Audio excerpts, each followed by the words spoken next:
Buenos días, hoy vamos a ver la última clase del tema 5 de soluciones electrolíticas. Ya habíamos visto en clases anteriores la movilidad de los iones, la forma en que la movilidad de los iones se relaciona con la conductividad de los iones, la relación entre las velocidades iónicas y los números de transporte del catión y del anión. Y en la última clase habíamos visto también lo que es la actividad del catión, la actividad del anión. Habíamos explicado por qué no es posible determinar la actividad del catión y del anión en forma separada, y entonces por este motivo surgían parámetros que son medias geométricas, como la actividad iónica media. Habíamos visto cómo se define la actividad iónica media y de igual manera, a partir de la misma, el coeficiente de actividad iónico medio y la molalidad iónica media, y habíamos encontrado también la relación existente entre la actividad iónica media y la actividad del electrolito como un todo. Hoy vamos a definir la fuerza iónica y vamos a ver cómo este parámetro afecta al coeficiente de actividad iónico medio. En 1921, Lewis y Randall introdujeron el concepto de fuerza iónica de una disolución, al cual definieron como U igual a un medio de la sumatoria sobre I de m sub i por z sub i al cuadrado, donde m sub i es la molalidad del ion I, que se puede expresar como el número de iones que se generan al disociarse el electrolito por la molalidad del electrolito y multiplicado por z sub i elevado al cuadrado, que es la carga del ion. El término un medio se introdujo de forma arbitraria para que la fuerza iónica de un electrolito univalente, es decir, un electrolito 1 a 1, que es un electrolito en el cual el catión tiene una carga positiva y el anión tiene una carga negativa, coincidiesen con la molalidad, mientras que el valor de z sub i, como ya dijimos, representa la carga de los iones en los que se disocia la sal. Lewis advirtió que el efecto que causaba la disolución de un electrolito en sus propiedades termodinámicas no dependía tanto de la concentración como de la fuerza iónica. Esta misma ecuación es también válida si se trabaja con una concentración molar. Por ejemplo, para una disolución de concentración 0,1 molar de sulfato de sodio, el electrolito, que es un electrolito del tipo 2,1, es decir, en el cual el anión tiene una carga menos 2 y el catión tiene una carga más 1, posee dos iones positivos al disociarse, es decir, dos iones sodio y un ion negativo al disociarse. Este posee una fuerza iónica de 0,3 molar. Si la calculamos en forma detallada, vemos que U es igual a un medio de z más al cuadrado por c más z menos al cuadrado por c menos, que será igual a un medio por z más al cuadrado por n más y por c0 más z menos al cuadrado por n menos y por c0. Y si reemplazamos, nos queda un medio, la carga del catión es más 1 elevado al cuadrado por el número de cationes que se generan, que son 2, y por la concentración, que es 0,1 molar, más la carga del anión, que es 2 elevada al cuadrado, por el número de aniones, que es un único anión, y por la concentración, que es 0,1 molar. Esto nos queda un medio de 0,2 más 0,4, que es un medio de 0,6, es decir, 0,3 molar. Es decir, que la fuerza iónica se mide en unidades de molaridad o de concentración. El efecto de esta disolución 0,1 molar de sulfato de sodio en algunas propiedades termodinámicas es el mismo que el efecto de una solución 0,3 molar de cloruro de sodio. Y esto se explica porque ambas disoluciones poseen el mismo valor de la fuerza iónica.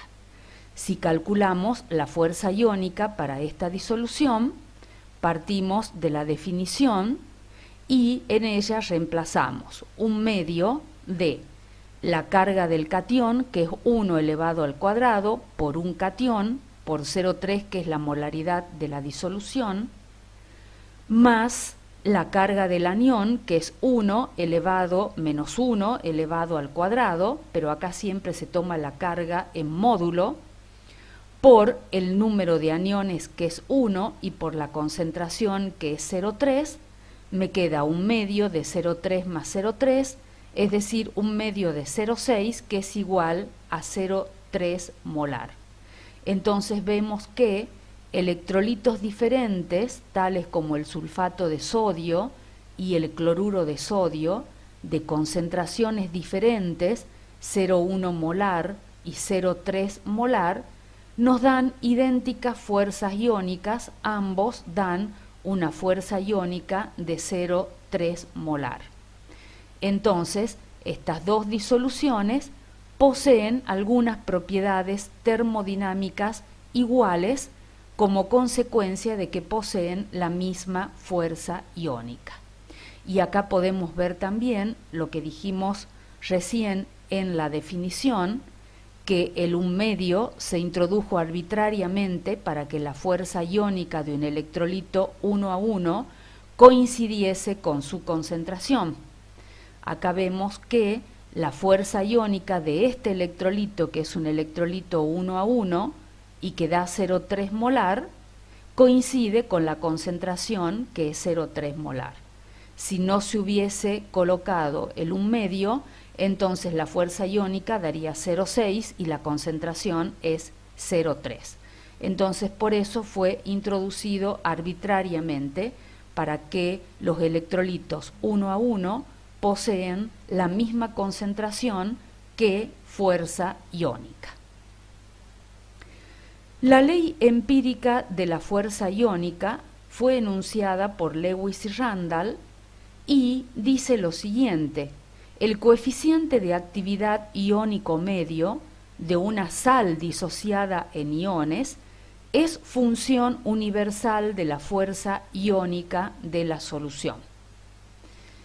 Es decir que, para soluciones que poseen igual fuerza iónica, las sustancias disociadas en iones tienen idéntico coeficiente de actividad iónico medio, gamma más menos, y esto es, independiente de la naturaleza del ion. Por ejemplo, acá tenemos un sulfato de sodio y un cloruro de sodio, y también de su concentración, porque este es 0,1 molar y este es 0,3 molar, pero sí depende del número de iones que se generan en la disolución y de la carga de los mismos.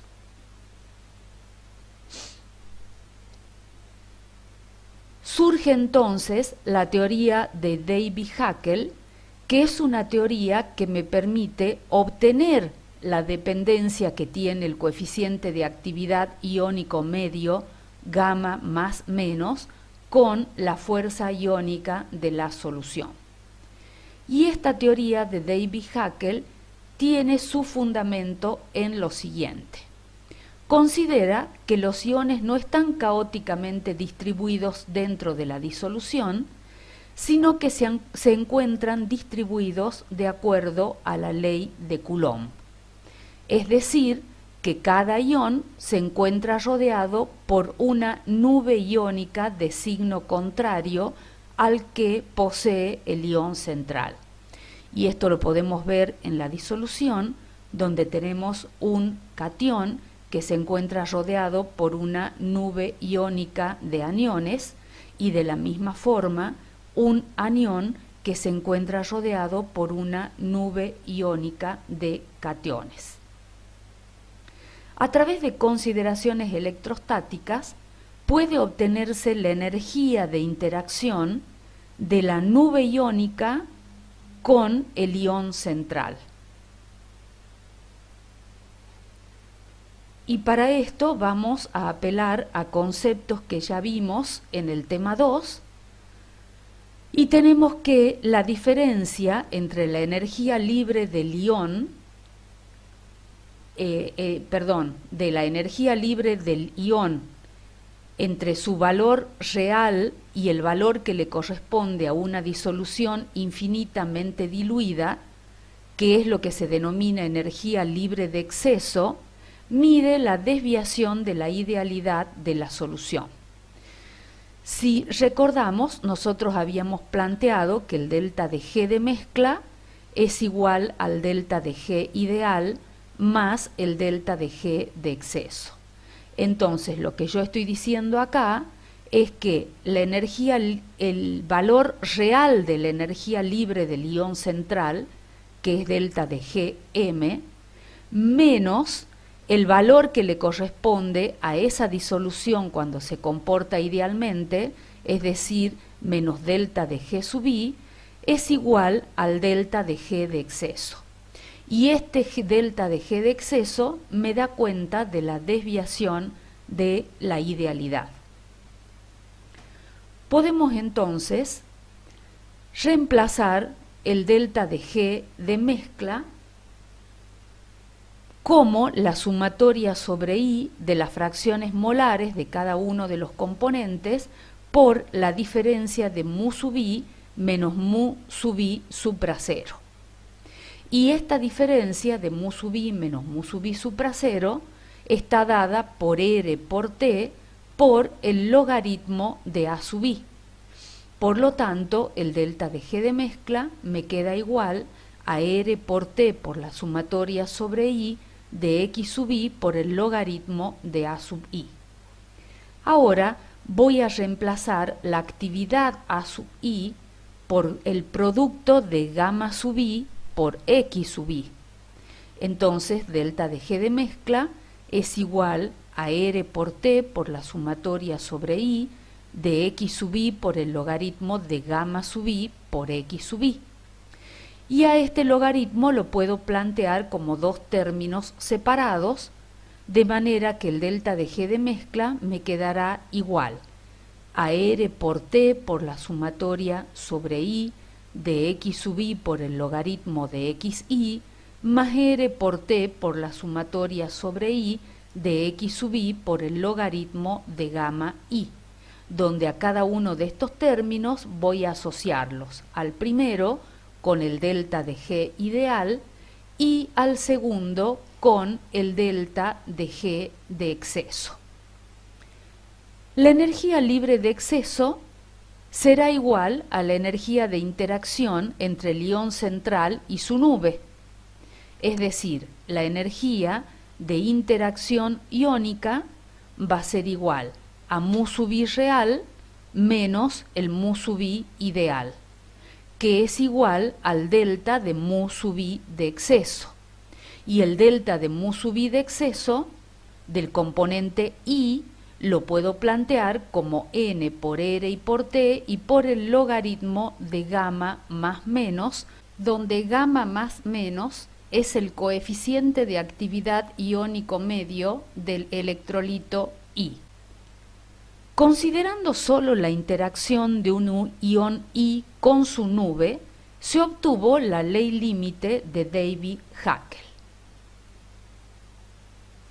Esta ley plantea lo siguiente: el logaritmo de gamma i es igual a menos 1,823 por 10 a la sexta por z sub i al cuadrado sobre d por t a la 3 medios y por raíz de u, donde gamma sub i es el coeficiente de actividad del ion I, z sub i es la carga del ion I, d es la constante dieléctrica del medio, T es la temperatura expresada en Kelvin y U es la fuerza iónica de la disolución que posee unidades de molalidad. Entonces, para un electrolito del tipo AN-Z-, BN+Z+, que se disocia para dar N- aniones, A elevado a la Z- más N+ cationes por B elevado a la Z+, el coeficiente de actividad iónico medio lo habíamos definido en la clase pasada como gamma más elevado a la N+ por gamma menos elevado a la N-, y todo esto elevado a la 1 sobre N, donde N es la suma del número de cationes más el número de aniones que generan la disociación de un mol del electrolito considerado. Si tomamos logaritmo en esta expresión, logaritmo decimal, entonces el exponente 1 sobre n va a quedar como 1 dividido n, es decir, 1 dividido n más n menos, y además me va a quedar n más por el logaritmo de gamma más n menos por el logaritmo de gamma menos. Ahora, voy a reemplazar la ley límite de Davy-Hackel, que es esta expresión, que es válida para cada uno de los cationes y aniones, en gamma más y en gamma menos. Entonces tendré que tener en cuenta qué cosas pueden quedar como factor común. De manera que planteamos que el logaritmo de gamma más menos, y puede quedar como factor común el signo menos, 1,823 por 10 a la sexta sobre d por t a la 3 medios, y puede quedar también como factor común la raíz cuadrada de la fuerza iónica, U, la raíz de U, y nos quedará n más por z más elevado al cuadrado más n menos por z menos elevado al cuadrado y sobre n más n menos. Por electroneutralidad de la disolución, n más por z más tiene que ser igual a n menos por z menos, de lo contrario la disolución no sería eléctricamente neutra.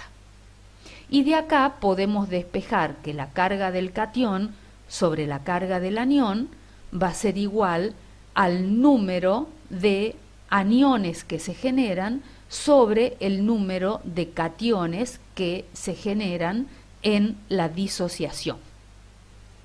Lo que vamos a hacer ahora va a ser trabajar con todo esto que está entre paréntesis para reducirlo a una expresión más pequeña. Y tenemos entonces lo que estaba entre paréntesis, que es n más por z más al cuadrado más n menos por z menos al cuadrado sobre n más n menos. Acá fíjense que por electroneutralidad del medio dijimos que n más por z más es igual a n menos por z menos.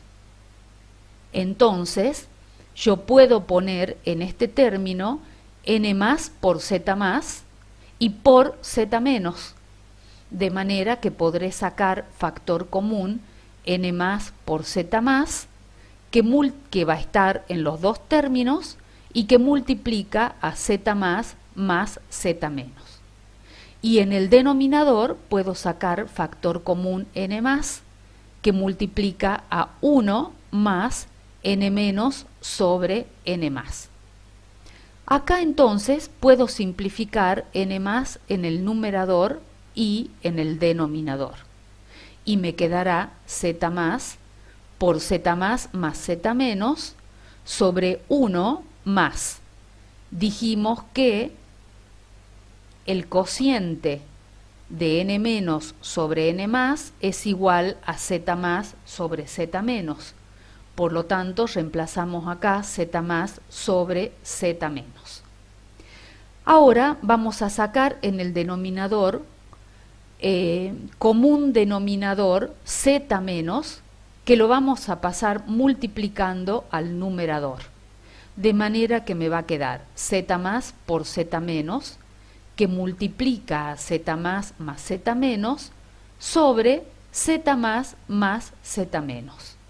De manera que podemos simplificar los dos paréntesis y esto me queda igual al producto de z más por z menos. El z menos siempre se considera en valor absoluto, que para no estar poniendo las barritas en todo el desarrollo no lo he colocado, pero ahora en la ecuación final sí lo vamos a poner.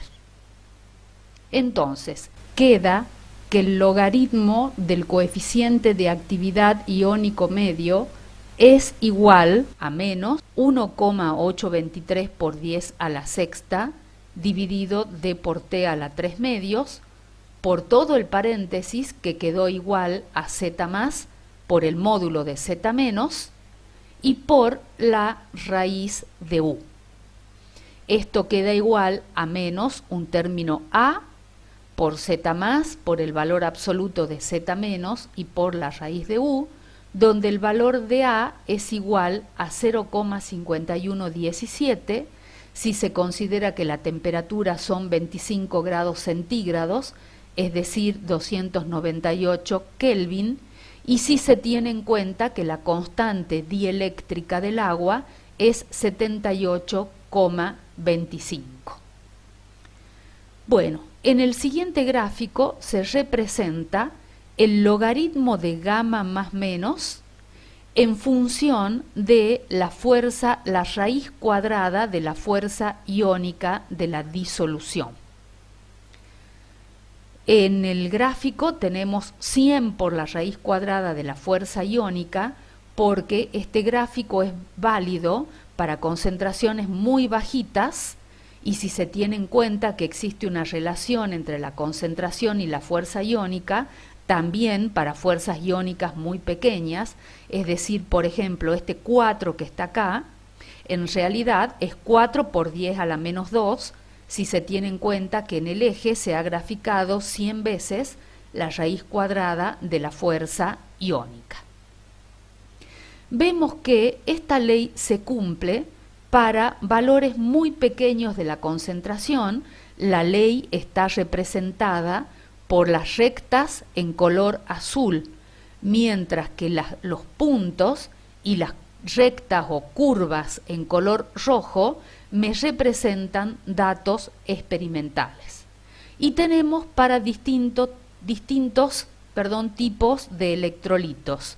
El cloruro de sodio, que es un electrolito 1,1, el cloruro de magnesio, que es un electrolito 1,2, y el sulfato de magnesio, que es un electrolito 2,2. Entonces, resumiendo, esta ley es válida para valores de la molalidad tendientes a cero en general y para valores menores de 0,01 molal se ajusta exactamente a la recta, pero no para valores superiores. Y es válida también para electrolitos 1 a 1. A concentraciones moderadas o para electrolitos de mayor valencia se producen desviaciones con respecto al comportamiento experimental de estos electrolitos. Para concentraciones, por ejemplo, del orden de 0,1 molal, el radio de la nube iónica es del mismo orden de magnitud que el ion central. Esto, en lo que respecta al desarrollo de la teoría, no afecta mucho porque se consideran que las cargas son puntuales, pero en la realidad sabemos que la nube iónica no puede tener el mismo radio que el ion central. Por este motivo se deben hacer correcciones a la ley límite de Davy-Hackel, logaritmo de gamma más menos igual a menos a, z más, valor absoluto de z menos y por la raíz de u.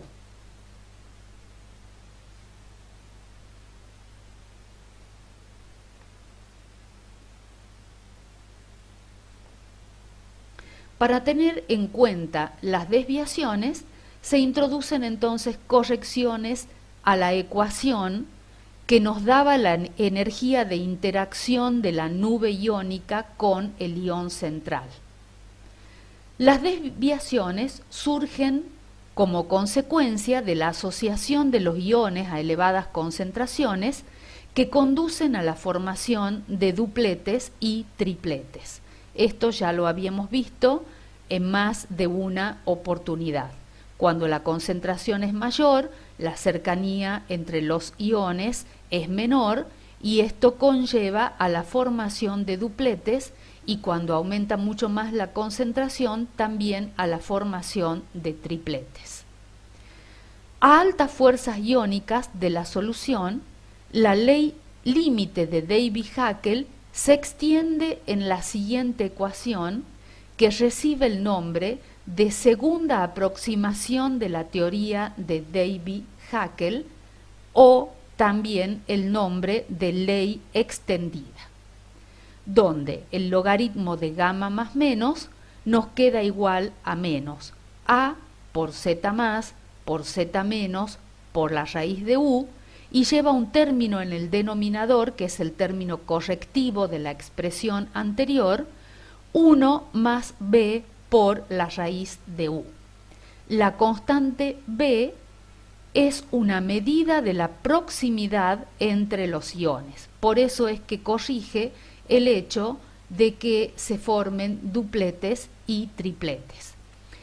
Para cuando se usa agua como solvente y a 25 grados centígrados, este valor de B es aproximadamente igual a 1.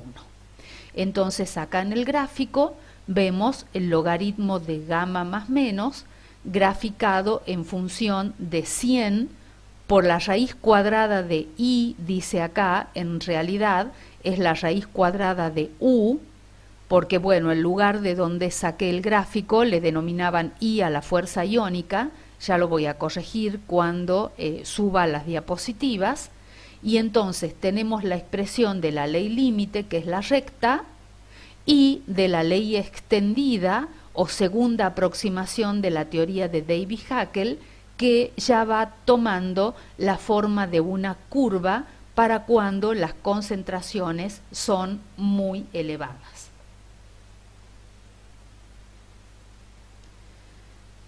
Pero en realidad debe tenerse en cuenta también el efecto que producen las moléculas dipolares del solvente alrededor de los iones. Y esto me permite o me lleva a introducir una segunda corrección que da lugar a la siguiente ecuación. El logaritmo de gamma más menos igual a menos a por z más por z menos por raíz de u sobre 1 más b por la raíz de u y más un nuevo término c por u que tiene en cuenta el efecto de las moléculas dipolares del solvente. Entonces, fíjense, en este gráfico tenemos graficado el logaritmo del coeficiente de actividad iónico medio gamma más menos en función de la raíz cuadrada de u, y estas son las unidades de la raíz cuadrada de u, que son molaridad elevada a la 1/2. Estos son resultados experimentales y ajustes con distintos modelos para una disolución acuosa de cloruro de sodio a 25 grados centígrados. Entonces, veamos cómo se comportan los puntos experimentales. Los puntos experimentales son estos puntos abiertos que si los seguimos, vemos que trazan esta curva. Luego tenemos la ley límite de Davy-Hackel, que es esta recta, que fíjense que ajusta la recta en forma perfecta hasta un valor de molalidad muy bajito y posteriormente se aparta del comportamiento de los puntos experimentales. Entonces tenemos en azul la segunda aproximación de la ley de Davy-Hackel, esa que es la que ya habíamos visto, que tiene incluido el denominador, pero no tiene ningún sumando, y es la que está representada en color azul. Finalmente hay acá otra que no he puesto yo el modelo. En este libro analizan más modelos de los que hemos analizado nosotros. Y en último lugar, en líneas de punto en color rojo, la ecuación 3, que es a la que se le agrega el término más C por U, que da cuenta del efecto de las moléculas dipolares del solvente, y donde se ve que ésta ajusta exactamente a los puntos experimentales. Vamos a pasar ahora a ver las aplicaciones de este tema, que son diversas. Entre las principales aplicaciones a escala laboratorio tenemos las valoraciones conductimétricas. La valoración conductimétrica es un método analítico que se emplea para obtener la concentración de una disolución en base a la conducción eléctrica de los iones que se encuentran en solución. Podemos decir que es una técnica empleada para determinar el punto final de una titulación. ¿En qué casos se usan las valoraciones conductimétricas? Se usan cuando uno trabaja con soluciones muy diluidas, puesto que es una técnica que posee mucha precisión. Se utilizan también cuando se trabaja con soluciones coloreadas, puesto que al tener color propio la disolución, se dificulta observar el viraje del indicador y, por lo tanto, es más conveniente realizar la valoración en forma conductimétrica, y se emplea también cuando uno trabaja con mezclas de ácidos, porque al trabajar con mezclas de ácidos, si uno trabajara con el método de titulación estándar usando indicadores, necesitaríamos dos indicadores, uno para el viraje del primer ácido y otro para el viraje del segundo. ¿En qué se fundamenta la técnica? La técnica se fundamenta en que la conductividad equivalente a dilución infinita del protón y la conductividad equivalente a dilución infinita del grupo hidroxilo son muy superiores a las conductividades equivalentes a dilución infinita de otros iones existentes en la disolución.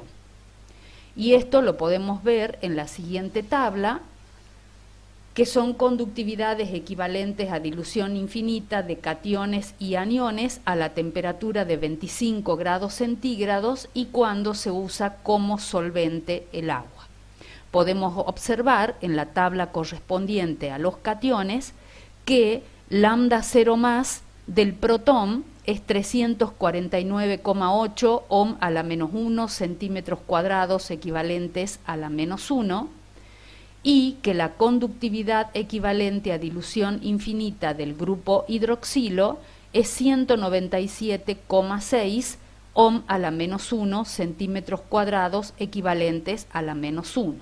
Ambas, la del protón y la del grupo hidroxilo, son mucho mayores que las de otros cationes que pudieran existir en la disolución. Por ejemplo, si comparamos la del protón con la del ion sodio, vemos que la del ion sodio es muy baja. De igual manera, comparando la del hidroxilo con el ion acetato, vemos que esta última es muy baja. Tenemos entonces distintos tipos de titulaciones.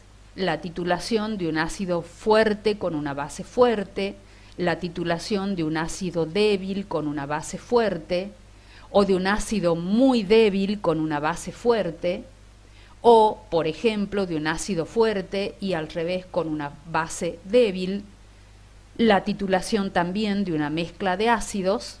Nosotros vamos a ver solo algunos casos de los tantos que pueden existir. Veamos, por ejemplo, la titulación de un ácido fuerte con una base fuerte, como ser el ácido clorhídrico con hidróxido de sodio. Dijimos que el objetivo nuestro es determinar la concentración, en este caso, del ácido. Sabemos nosotros que en el punto de equivalencia, la normalidad del ácido por el volumen del ácido debe ser igual a la normalidad de la base por el volumen de la base. Entonces, colocamos un volumen conocido de ácido, la normalidad de la base es conocida y debemos determinar el volumen de base que necesitamos para neutralizar el volumen de ácido que hemos colocado, y entonces de acá podremos determinar cuál es la normalidad de nuestro ácido. En el gráfico planteamos la conductividad específica, ya que dijimos que en el laboratorio no es posible medir las conductividades equivalentes, sí las conductividades específicas, porque las celdas tienen dimensiones que nos permiten determinar la conductividad específica. Esta se encuentra expresada en ohm a la menos 1 por centímetros a la menos 1.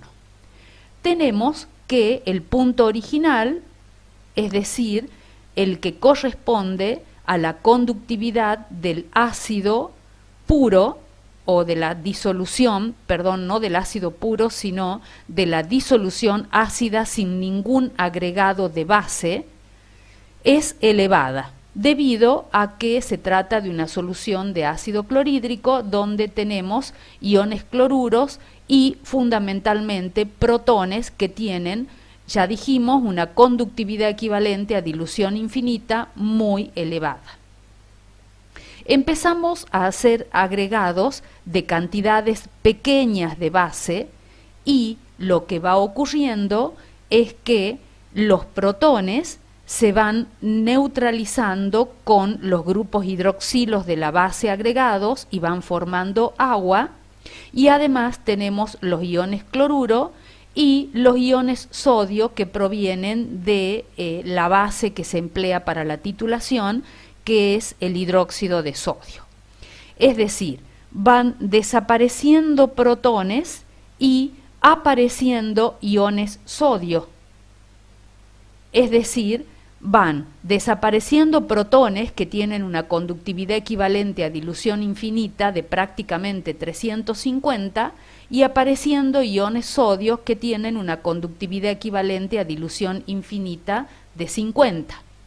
Por lo tanto, esta curva va a ir cayendo a medida que yo vaya neutralizando la disolución con la base, en este caso hidróxido de sodio, que estoy empleando para titular. Va a llegar un momento en el que se va a neutralizar la totalidad de protones existentes en la disolución y la conductividad va a empezar a incrementarse fuertemente nuevamente, debido a que luego de la neutralización yo continúo agregando base, y la base tiene, además de los iones sodio, tiene grupos hidroxilos que tienen una conductividad equivalente a dilución infinita de prácticamente 198. El punto de corte de ambas rectas no puede verse a simple vista cuando voy titulando, porque me da como una curva redondeada en esta parte, de manera que lo que tengo que hacer es trazar dos rectas sobre todos los puntos que empleé para la titulación y ver el punto de corte de ambas rectas, y el punto de corte es el que me da el volumen de neutralización, que es el volumen que tendré que reemplazar en esta ecuación para poder determinar la normalidad del ácido.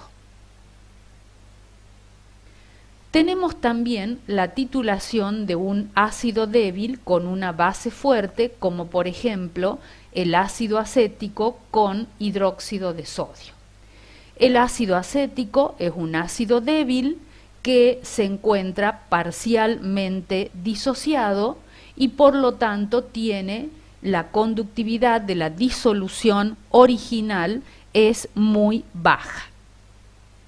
Se observa una pequeña curvatura al inicio, es más, no se observa una disminución que me da esta pequeña curvatura, y luego de la misma sí ya empieza a incrementarse la conductividad específica como consecuencia de que, a pesar de que el ácido acético se encuentra parcialmente disociado, el agregado de hidróxido de sodio me empieza a desplazar la reacción de disociación hacia la derecha hasta lograr neutralizar la totalidad del ácido. Agregados posteriores a la neutralización de hidróxido de sodio me provocan un incremento fuerte de esta curva como consecuencia de que la conductividad equivalente a dilución infinita del grupo hidroxilo es muy grande. Si la concentración de ácido acético fuese muy bajita, ni siquiera observaría esta curvatura, sino que observaría directamente una recta desde el inicio hasta el punto de neutralización. Igualmente acá es más difícil que en el caso anterior verla a simple vista mientras uno va haciendo la parte experimental previo a la realización del gráfico, porque en este caso de acá vemos que disminuye y en algún momento empieza a incrementarse, mientras que acá se incrementa fuerte, se incrementa siempre. Entonces no es factible visualizar este punto de neutralización experimentalmente si uno no va realizando el gráfico. Una vez realizado el gráfico, se trazan rectas que se cortan. Yo acá podría haber prolongado estas rectas con líneas de punto para ver exactamente el punto de neutralización, la cantidad de base que necesito para neutralizar el ácido con el que estuve trabajando. Hay acá que remarcar una cosa que es diferente a lo que ocurre en la titulación con indicadores. Cuando yo titulo con indicadores, llego exclusivamente hasta el punto de neutralización. En cuanto vire el indicador, debo parar la titulación. Lo mismo que en este caso de acá. En cuanto vire el indicador, detengo la titulación. Mientras que acá sobrepaso el punto de neutralización porque necesito graficar estas rectas, el corte de las cuales me indica cuál es el volumen de base necesario para la neutralización. Finalmente, tenemos acá la titulación de una mezcla de ácido acético y ácido clorhídrico con una base fuerte como ser el hidróxido de sodio. Entonces, la pregunta es, ¿cuál de los dos ácidos se neutralizará primero, el débil o el fuerte? Bueno, el primero en neutralizarse es el ácido fuerte, que ya se encuentra totalmente disociado. Entonces tenemos al inicio un valor elevado de la conductividad específica, determinada en ohm a la menos 1 por centímetros a la menos 1, inicio la titulación y los valores de la conductividad específica van disminuyendo como consecuencia de la desaparición de protones y la aparición de iones sodio hasta que neutralizo el ácido clorhídrico. Este primer volumen que tengo marcado acá es el volumen necesario para la neutralización del ácido clorhídrico. Continúo luego titulando para la neutralización del ácido débil y fíjense que obtengo una recta que tiene una pendiente similar a esta que habíamos visto acá, lo cual también va a depender de la concentración del ácido débil. Entonces continúo titulando hasta neutralizar la totalidad de protones provenientes del ácido débil y marco un segundo volumen de neutralización. La diferencia entre el segundo volumen y el primer volumen es el volumen necesario para la neutralización del ácido débil. Luego de esto, la conductividad específica se incrementa marcadamente como consecuencia del exceso de hidróxido de sodio y de que la conductividad equivalente a dilución infinita del grupo hidroxilo es grande comparativamente con la de los otros grupos.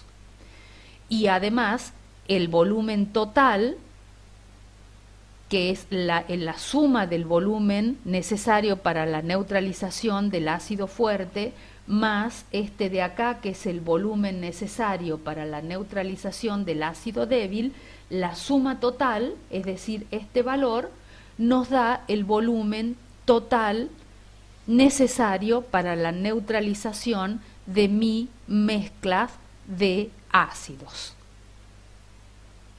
Bueno, esta titulación conductimétrica de mezclas es frecuentemente más precisa que la realizada con un método potenciométrico, que es un método en el cual se mide el pH, y con el método convencional que usa los indicadores.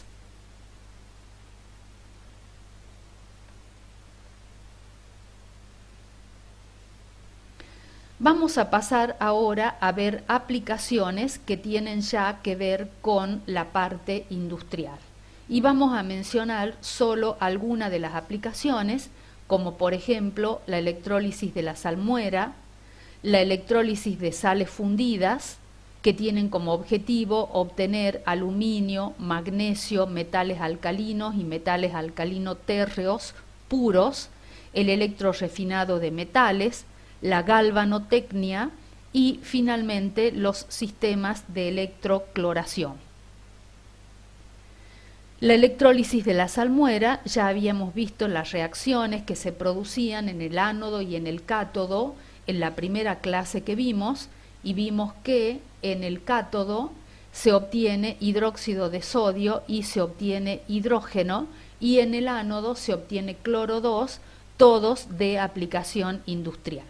Pasemos entonces al segundo punto, que es la electrólisis de sales fundidas, que dijimos que podían ser de diversos metales como aluminio, magnesio, metales alcalinos y alcalinotérreos, de los cuales vamos a elegir al aluminio. El aluminio tiene propiedades muy importantes como ser su baja densidad, su elevada conductividad térmica y eléctrica, buenas propiedades mecánicas, es dúctil y maleable, posee bajo punto de fusión y una gran resistencia a la corrosión.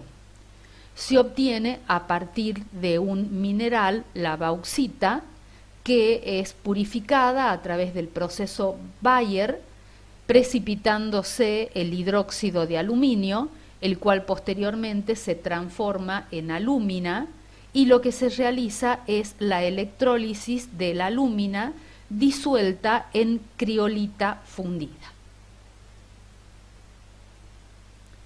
La criolita es una mezcla que posee 40% de fluoruro de aluminio y 60% de fluoruro de sodio, y con esto se logra disminuir el punto de fusión del electrolito puro, que es 2040 grados centígrados, a alrededor de 1000 grados centígrados, que es la temperatura de fusión de esta mezcla que contiene alúmina y criolita. Bueno, la celda que se emplea está esquematizada en la figura. En la parte inferior de la figura se observan los cátodos, que son barras de carbón. Sobre estos cátodos se va depositando el aluminio metálico que se obtiene, que es el producto de la reacción de interés. El electrolito dijimos que es criolita y alúmina fundidas, la alúmina disuelta en la criolita fundida. Los ánodos también son de carbón, pero sobre estos ánodos va ocurriendo una reacción en la cual se consume el carbón del ánodo con los iones oxígeno 2- provenientes de la disociación de la alúmina para formar dióxido de carbono gaseoso. Por lo tanto, estos ánodos deben irse reponiendo a medida que va ocurriendo la reacción. Entonces acá tenemos sintetizadas la reacción de disolución de la alúmina en iones aluminio +3 más iones oxígeno 2-, la reacción en el cátodo, que es aluminio +3 que toma 3 electrones para depositarse aluminio metálico, y la reacción en el cátodo, que es oxígeno 2- que me da oxígeno 2.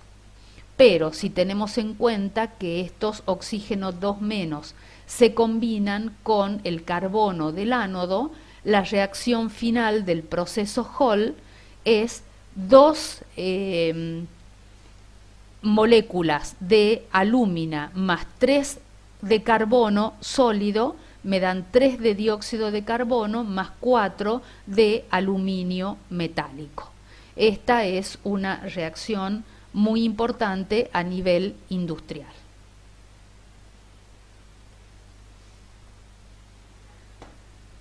En la producción electrolítica de metales tenemos que distinguir entre dos procesos. Uno es la electrorefinación y el otro la electrodeposición. En ambos casos se emplea corriente eléctrica y el metal al estado puro se deposita sobre el cátodo. La diferencia fundamental que existe entre electrorefinación y electrodeposición es que en la primera se usa un ánodo, que es una aleación impura que se disuelve por acción de la corriente eléctrica y va reabasteciendo el electrolito. Es decir, que se emplea un ánodo que se disuelve y que al disolverse me provee el metal que quiero purificar. Por lo tanto, la reacción que ocurre es la disolución del ánodo y entonces no se liberan gases en el ánodo. En el segundo caso, en la electrodeposición, el ánodo está hecho de un material inatacable, como por ejemplo plomo o carbono, por lo que se necesita reponer el contenido de electrolito en la disolución a medida que va transcurriendo la misma. Y ahora sí, como no ocurre la disolución anódica, mientras funciona la celda, sí se liberan gases que por lo general son oxígeno o bien cloro. Estos procesos de electrorefinación y electrodeposición se emplean fundamentalmente para la obtención de cobre, níquel y plomo de elevada pureza. Veamos el caso de la electrorefinación del cobre. En el caso del cobre se utiliza como electrolito una solución de sulfato de cobre acidulada por lo general con ácido sulfúrico. Para los ánodos se emplea cobre blister de baja pureza, que son estos lingotes de cobre más gruesos que poseen cobre pero que está con impurezas. Mientras que los cátodos son placas de cobre puro o bien de acero inoxidable, y son estas más finitas que se observan en la figura. Ocurre entonces la disolución del ánodo, que es un lingote de cobre con impurezas, y sobre el cátodo se va depositando el cobre electrolítico con un elevado grado de pureza. Todas las impurezas contenidas en el blister, es decir, en el lingote de cobre, tales como arsénico, antimonio, selenio y otras impurezas, y muchas veces poseen también metales preciosos, se depositan como lodos en el fondo de la celda de electrorefinación. Con esto tenemos un ejemplo de lo que es la electrorefinación. Pasemos ahora a la otra aplicación, que es la galvanotecnia. La galvanotecnia es una técnica química industrial que se utiliza para el recubrimiento de un objeto, normalmente metálico, podría ser también no metálico, con una capa delgada de otro metal que posee propiedades particulares. Y todo esto se hace a través del proceso de electrólisis. La idea entonces es utilizar la electricidad para recubrir un metal, como por ejemplo cobre, con una capa delgada de otro metal que posee propiedades diferentes, como ser por ejemplo oro, plata, zinc, cromo, etc. Un ejemplo de esto es el acero o el hierro, que se recubren con zinc mediante galvanotecnia para protegerlo de la oxidación por el oxígeno del aire, de la humedad, de la corrosión por el agua, los cloruros y sulfuros que atacan el acero. Este acero recubierto de zinc es acero galvanizado o zincado. Otros muy comunes y utilizados son el recubrimiento de acero, cobre y latón con estaño, o recubrimientos con metales con oro, cobre o bronce. Por ejemplo, en esta diapositiva se describe el recubrimiento de una pieza que puede ser, por ejemplo, un tenedor o una cuchara, un recubrimiento de plata que se usa tanto acá en Salta. El objetivo es recubrir la pieza, que debe limpiarse y llevarse a una cuba electrolítica, donde se sumerge en una disolución ácida del metal con el que se va a bañar la pieza. Por ejemplo, la disolución podría ser de nitrato de plata y podría estar acidulada, por ejemplo, con ácido nítrico. Entonces, en el polo negativo se coloca el objeto que se quiere recubrir, como por ejemplo un tenedor, una cucharita o cualquier otra pieza, y en el polo positivo una barra de un metal con el que se quiere hacer el recubrimiento, como por ejemplo una barra de plata metálica. Entonces, durante la electrólisis ocurre la disolución del ánodo, es decir, la disolución de esta barrita, y en el cátodo se deposita plata metálica pura y en forma de un recubrimiento muy fino de la misma. En esta tabla tenemos distintos materiales con el que se puede hacer la deposición, el nombre de cómo se llama, digamos, técnicamente. Si voy a depositar cromo es un cromado, si voy a depositar níquel es un niquelado, si voy a depositar zinc, un galvanizado, y las aplicaciones principales para las que se utiliza. Y finalmente quería mostrarles algo que es muy novedoso, que son sistemas de electrocloración. Por el momento, estos sistemas de electrocloración no se están usando en Argentina, sí se está haciendo la difusión para que en algún momento se empiecen a utilizar. Tengo conocimiento de que se utiliza, por ejemplo, en París, en Francia, y son sistemas de electrólisis que generan un desinfectante, que es el hipoclorito de sodio in situ, directamente a partir de la sal común.